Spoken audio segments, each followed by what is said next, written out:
Daily current news में आज का हमारा विषय है सिक्किम में भूस्खलन। सबसे पहले देख लेते हैं पूरे एपिसोड में किन किन मुद्दों पर बात करेंगे। जानेंगे चर्चा में क्यों, भूस्खलन के बारे में, सिक्किम के बारे में और अंत में देखेंगे एक अभ्यास प्रश्न को। तो चलिए शुरू करते हैं। बीते दिनों सिक्किम के लाचेन के चार्टेन सैन्य शिविर पर भारी बारिश के कारण भूस्खलन हुआ है। इसके साथ ही असम सहित पूर्वोत्तर के राज्यों में भारी वर्षा के कारण बाढ़ और भूस्खलन की घटनाएं भी हुई हैं। वहीं असम राज्य आपदा प्रबंधन प्राधिकरण के अनुसार प्री मानसून बाढ़ से 22 जिलों के 5.15 लाख से अधिक लोग प्रभावित हुए हैं। अब जान लेते हैं भूस्खलन के बारे में।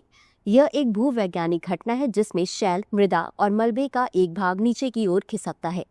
यह प्राकृतिक या मानव निर्मित दोनों तरह के ढलानों पर हो सकता है। इसके मुख्य कारणों में भारी वर्षा, भूकंप, ज्वालामुखी गतिविधि, मानव गतिविधियां जैसे निर्माण, खनन और भूजल स्तर में परिवर्तन शामिल है। भूस्खलन के प्रमुख प्रकार। स्खलन या स्लाइड, एक विखंडित सतह के साथ गति जिसमें घूर्णी और स्थानांतरणीय स्लाइड शामिल है।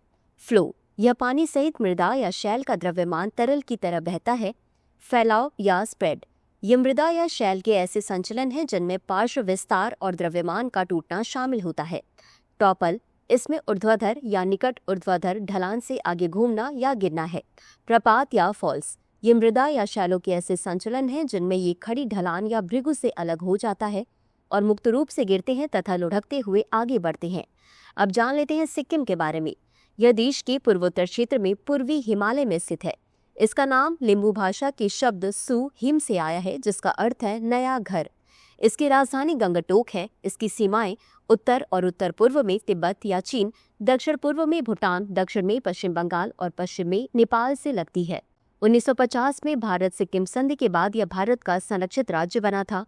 वहीं 16 मई 1975 को सिक्किम भारत का 22वां राज्य बना।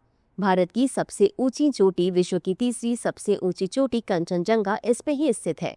इसमें तिस्सा नदी और उसकी सहायक नदियां जैसे रंगीत, लोनहक, तलुंग और लाचुंग आदि बहती हैं। इसी के साथ अंत में देख लेते हैं आज के अभ्यास प्रश्न को। भूस्खलन के संदर्भ में निम्नलिखित कथनों पर विचार करें। 1. यह एक भूवैज्ञानिक घटना है जिसमें शैल, मृदा और मलबे का एक भाग नीचे की ओर खिसकता है। 2.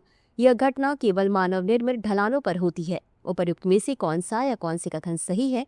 यह सही है। ए केवल 1, बी केवल 2, सी 1 और 2 दोनों, डी न तो 1 और न ही 2। इस प्रश्न का उत्तर कमेंट बॉक्स में जरूर दें। अभी के लिए बस इतना ही। धन्यवाद। डियर व्यूअर्स, अपने एग्जाम की तैयारी को और बेहतर करने के लिए हमारे चैनल को लाइक, शेयर और सब्सक्राइब करना न भूलें।